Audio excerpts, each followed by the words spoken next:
your own favorite show Kids Island. Friends, exams are right around the corner. हाँ, मुझे मालूम है कि आपने एग्जाम्स की पूरी तैयारी कर ली है, लेकिन फ्रेंड्स हम में से कुछ लोग ऐसे हैं जो एग्जाम्स के नाम से घबरा जाते हैं एंड स्ट्रेस फील करने लगते हैं। लेकिन राइट प्लानिंग, पॉजिटिव थिंकिंग और कड़ी मेहनत से हम अपनी हर परीक्षा में सफलता प्राप्त कर सकते हैं। तो आज इसी पॉजिटिव नोट पर हम शुरुआत करते हैं अपने प्रोग्राम की आरओ के सेगमेंट से।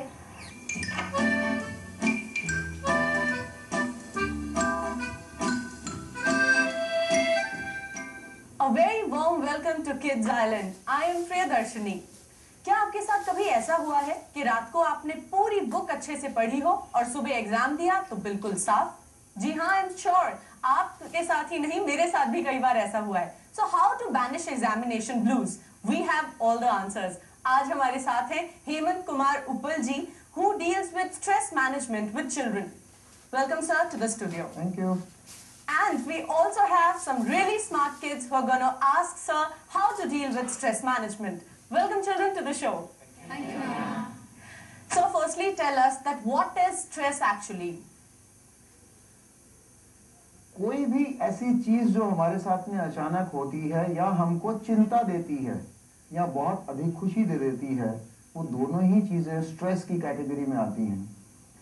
आपके नंबर कम आए, आप फेल हो गए, या आपको अचानक मालूम पड़ा कि आपके बहुत अच्छे नंबर आ गए, या एक लॉटरी निकली उसका एक खबर आया, दोनों ही चीजें आपको स्ट्रेस दे रही हैं। एक नेगेटिव स्ट्रेस है, एक पॉजिटिव स्ट्रेस है, और पॉजिटिव या नेगेटिव स्ट्रेस दोनों का हमारे शरीर पर एक ही इफेक्ट होता है कि जो हमारे बॉडी का सबसे वीक पार्ट या सेंसिटिव पार्ट होता है उस पर इफेक्ट होता है। किसी को सर दर्द, किसी के पेट में गुड़गुड़, किसी के हाथ पैर ठंडे हो जाते हैं, वगैरह वगैरह। So stress has got a definite effect on our body and system. So is this a psychological issue, like we start thinking some negative things about a particular point, or what is it? जब हम किसी चीज के बारे में negative सोचना, प्रियदर्शनी ठीक कहा आपने, जब नेगेटिव सोचना शुरू कर देते हैं तो सब कुछ हमें नेगेटिव दिखाई देना शुरू हो जाता है। जी। छोटी सी statement we see what we want to see यहाँ पर सही साबित होती है। कुछ पेरेंट्स का प्रेशर, कुछ दोस्तों का प्रेशर, कुछ टीचर्स का प्रेशर, कुछ एक फोबिया, मैं इसको फियर नहीं कहूंगा, फोबिया कहूंगा, इरैशनल फियर हमारे अंदर बैठ जाता है सुन सुनकर। उसकी वजह से ये प्रॉब्लम्स हमको आनी शुरू हो जाती हैं। ओके, एग्जाम्स के दौरान we know that we have actually worked very hard और हमें सब कुछ आता है, बट उसके बावजूद हम भूल क्यों जाते हैं? ऐसा क्यों होता है हमारे साथ? एक्चुअली हम भूलते नहीं हैं, हम लोग नर्वस हो जाते हैं जी। हमें लगता है कि हम भूल गए, और हमारे साथ वही होता है जो हम सोचते हैं।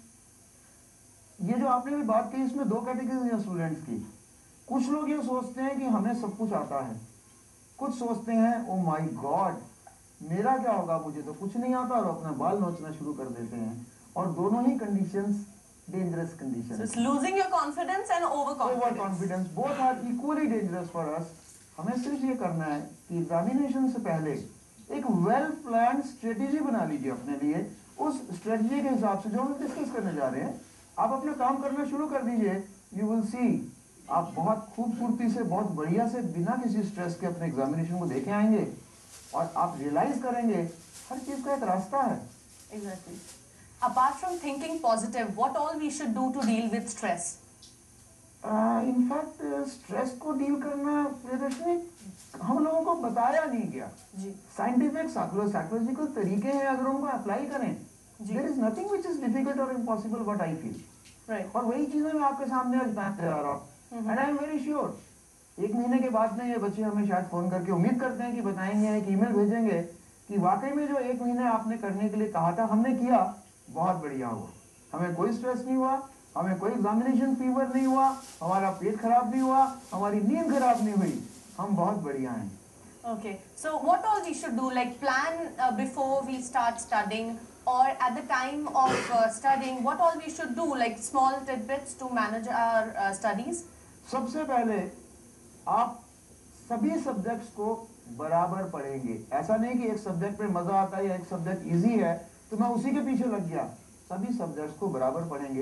एक चार्ट पेपर ले लीजिए, चार्ट पेपर के ऊपर आपके जितने सब्जेक्ट्स हैं उनके नाम, English, Hindi, Sanskrit, physics, chemistry, maths, whatsoever it may be, जो भी आपके सब्जेक्ट्स हैं उन सब्जेक्ट्स को मेंशन कीजिए उनके नीचे कॉलम्स बना दीजिए, नीचे नीचे लिखते जाइए, हर सब्जेक्ट के टॉपिक्स को, चैप्टर्स को लिखते जाइए।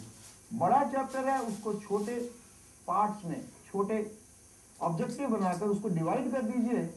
अब आप सुबह शुरू कीजिए रिवीजन करनी। रिवीजन आपकी 7 डेज अ वीक होगी, कोई छुट्टी नहीं है। आप शुरू कीजिए पहले सब्जेक्ट का पहला चैप्टर, उसकी रिवीजन कीजिए। कुछ भी नया सीखने की कोशिश मत कीजिए। जो आपने जाना है, जो सीखा है, उसी को केवल रिवाइज कीजिए। रिवाइज करिए कितनी देर के लिए? 30 मिनट के लिए। कारण किसी भी इंसान का दिमाग 30 मिनट से ज्यादा प्राप्ति काम नहीं कर सकता। उसके बाद में वो एक तरह से लंगड़ा हो जाता है हमारा दिमाग।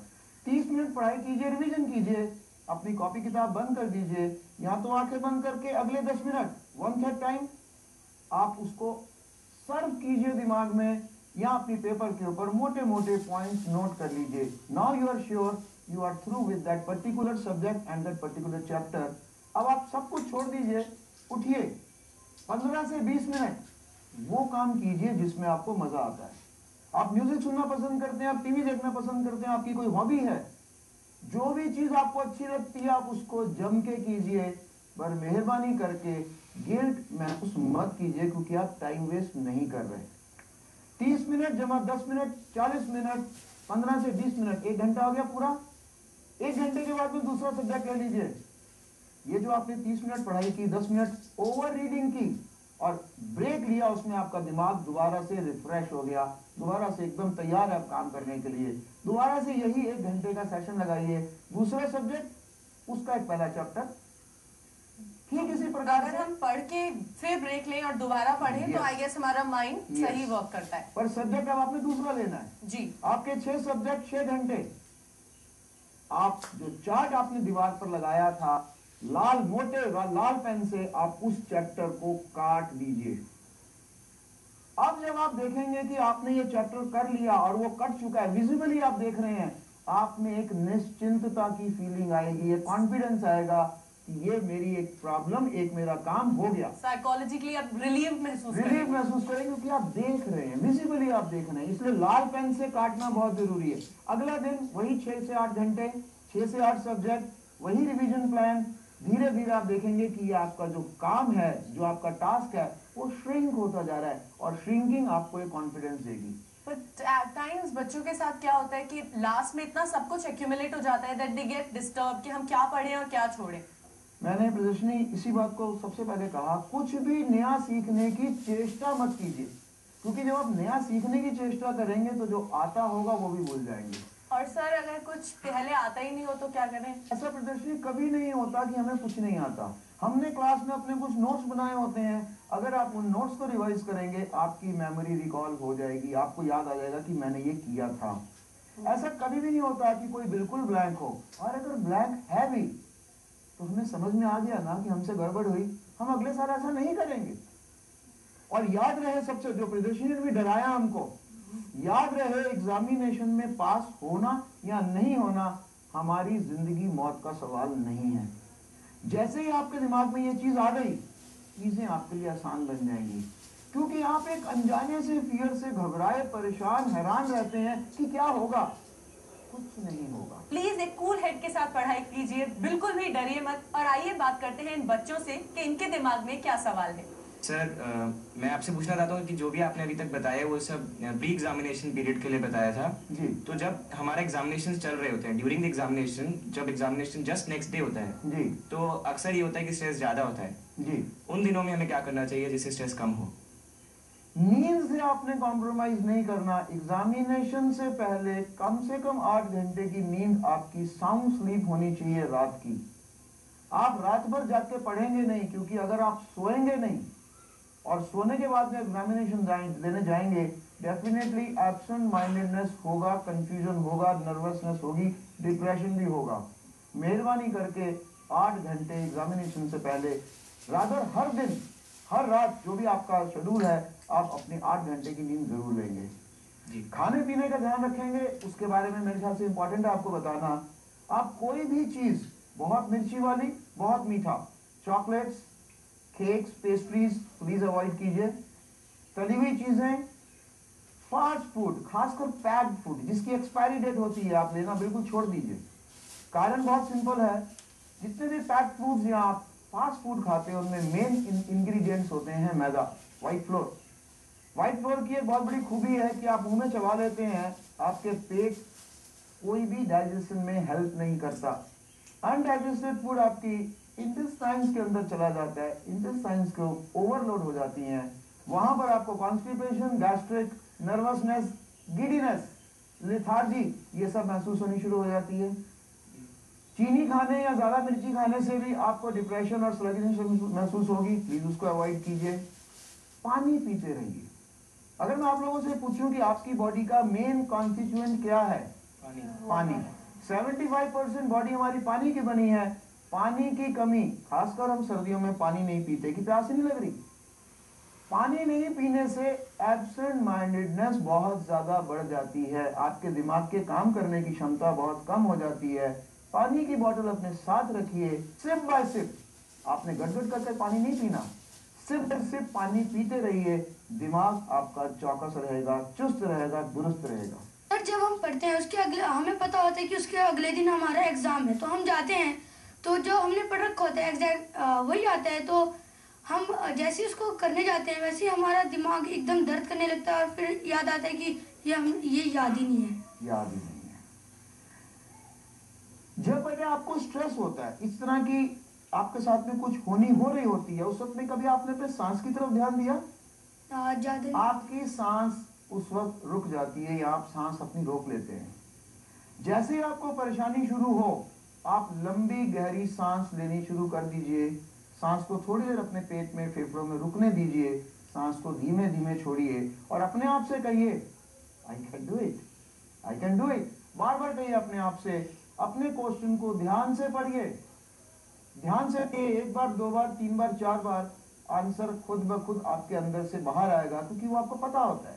सांस लेने से आपके ब्रेन को ऑक्सीजन मिलती है, ब्रेन रिफ्रेश हो जाता है और आप उसका आंसर लिखना शुरू कर देते हैं। हमने रिसर्च किया और पाया मैक्सिमम गलतियां सिली मिस्टेक्स होती हैं। आपको सब कुछ आता है पर आप क्वेश्चन पेपर देखते हैं, उसकी पहली लाइन पढ़ते हैं क्वेश्चन की और लिखना शुरू कर देते हैं। 1.5 पेज लिख दिया, 15 मिनट से 20 मिनट आपके लग गए, फिर आपने गौर किया ये तो पूछा ही नहीं गया था। अब आपकी नर्वसनेस शुरू हो जाती है, आपको लगता है मेरा टाइम खराब हो गया। क्वेश्चन को आराम से पढ़िए, प्लान कीजिए कि पहले कौन सा करना है, बाद में कौन सा करना है। सबसे पहले अटेम्प्ट कीजिए वो क्वेश्चंस जो जर्नल होते हैं। नॉर्मली जो क्वेश्चन पेपर्स बनते हैं उनके अंदर 60% क्वेश्चंस जर्नल होते हैं जो कोई भी अटेंड कर सकता है। सबसे पहले आप उनको अटेंड कर लीजिए। इसके बाद में करीबन 20% क्वेश्चंस इस तरह के होंगे जिनमें एक माइनर सा ट्विस्ट होगा। आपकी इंटेलिजेंस चेक करने के लिए कॉन्सेप्चुअल आपके माइंड में क्या बैठा है, फंडामेंटल, एक माइनर सा ट्विस्ट होगा। उसके बाद में वो 20% क्वेश्चन अटेंड कीजिए। 20% क्वेश्चंस बचे हुए ऐसे होंगे जिनमें मेजर ट्विस्ट होगा, वहां पर आपको समय ज्यादा चाहिए होगा। और गौर करना मेरे दोस्तों, जब आपने 60% पेपर 25 से 30% टाइम में खत्म कर लिया, now you have plenty of time. Confidence आपके अंदर आ चुका है कि मैंने 60% तो कर ही लिया और मेरे इसमें से 50% मार्क्स आ जाएंगे। There is no fear of failure now. Let's take up another question. Yes. myself Kalyani sir, कभी कभार ऐसा होता है कि हमें सब कुछ आता है, we are not at all stressed, but जब फ्रेंड्स कहते हैं कि ये रह गया, ये नहीं पढ़ा, ये भी क्वेश्चन पेपर में आने वाला है, तो नर्वसनेस हो जाने लगती है। ऐसा क्यों? सबसे इम्पोर्टेंट है कल्याणी कि आप एग्जामिनेशन के दौरान या एग्जामिनेशन से पहले किसी से भी ये शेयर मत कीजिए कि आपने क्या किया और आपने क्या नहीं किया। रादर उस टाइम को आप लगाइए जो आपके पेपर में आने वाला है, उसको प्रैक्टिस करने में। एक घड़ी रख लीजिए, 3 घंटे का टाइम, 3 घंटे का पेपर, 15 क्वेश्चंस आते हैं। आप कोशिश कीजिए घड़ी रख के देखने की कि वो 15 क्वेश्चंस आप कितनी देर में सॉल्व करती हैं। याद रहे आप क्या जानते हैं, उससे ज्यादा इंपॉर्टेंट है आप कितने बढ़िया ढंग से उसको पेपर में लिख के आते हैं। अपने कंसंट्रेशन की बात करी, at times it happens so कि हमारा सब कुछ अच्छा होता है, वी आर स्टडिंग, हमारा सब चॉक डाउन है, हमने प्रॉपर वे में स्टडी कर रहे हैं, but we have very weak concentration. So what about that? Because एक छोटी चीज में हमारा concentration उधर गया and it takes lot of time to come back to the same topic. Example से बोलूंगा, जब कभी आप कोई बहुत बढ़िया गेम कंप्यूटर पे खेल रहे होते हो, या कोई बहुत बढ़िया स्टोरी बुक या कोई नॉवल पढ़ रहे होते हो, या कोई शो देख रहे होते हो टीवी के ऊपर, क्या आपको ये सब चीजें डिस्ट्रैक्ट करती हैं? क्योंकि जो आप कर रही हैं वहां पर आपकी कंसंट्रेशन बनी नहीं हुई। कंसंट्रेशन बनाने का अभी इस गिवन टाइम में मैं आपको तरीका बता देता हूँ। रिवीजन जो आपकी होगी नॉर्मली वो रीडिंग से होगी। अब तो रीडिंग जो आप करना चाहेंगे, आप उस रीडिंग को फास्ट रीडिंग कीजिए, रैपिड रीडिंग की अर्जेंसी अपने अंदर डेवलप कीजिए। जब आप रैपिड रीडिंग की कोशिश करेंगे आपकी कंसंट्रेशन ऑटोमेटिकली बन जाएगी। जो आप पढ़ेंगी रैपिड रीडिंग के दौरान वो आपके दिमाग में एक फोटो मेमोरी भी बनती जाएगी और वो आपको एग्जामिनेशन में हेल्प करेगी। Does the posture also help? Because at times you are sitting in a quilt and studying. At times you are sitting on table chair and studying. Does that help? जो भी posture आपको bodily comfort दे, अगर मैं इस ढंग से बैठा हुआ पढ़ रहा हूँ और मुझे कंफर्ट है तो मेरे लिए ठीक है। पर जितनी आपकी स्पाइन सीधी रहेगी उतना आप ज्यादा देर काम कर पाएंगे, क्योंकि आपको लगता है कि टेढ़ी स्पाइन करके हैं, बहुत सारा सहारा लेके आपको आराम लग रहा है, पर एक्चुअली में आपकी बॉडी थकती जाती है। Blood circulation should go on, that is why break. अगर आप ब्रेक लेंगे कभी भी नहीं थकेंगे, और आप लगातार 2-2, 4-4 घंटे अगर बैठ के पढ़ेंगे कुछ नहीं होगा। Okay. So सर, जाते जाते एक फाइनल टिप हमारे दर्शकों के लिए आप क्या देना चाहेंगे? अपने बच्चों को उत्साहित कीजिए, उनके अंदर जज्बा जगाइए, यू कैन डू इट। और बच्चों आप अपने आप से कहिए I can do it, there is nothing impossible. कोशिश करने वालों की हार नहीं होती, लहरों से डरकर नैया पार नहीं होती। डॉक्टर हरिवंश राय बच्चन की एक पोयम है, इस पोयम को कहीं से भी आप लीजिए, नेट पे मिलेगी, बार बार दोहराइए, आप देखेंगे आपके लिए कुछ भी इम्पॉसिबल नहीं है। And I believe, it's my confidence, my children can do it. Thank you so much. Thank you. तो आपने देखा, रियलाइज योर स्ट्रेंथ। जितना आप अपनी स्ट्रेंथ को पहचानेंगे उतना ही अच्छा कर पाएंगे। Don't ever forget, impossible it says I am possible. Keep watching till we meet next. Thank you so much.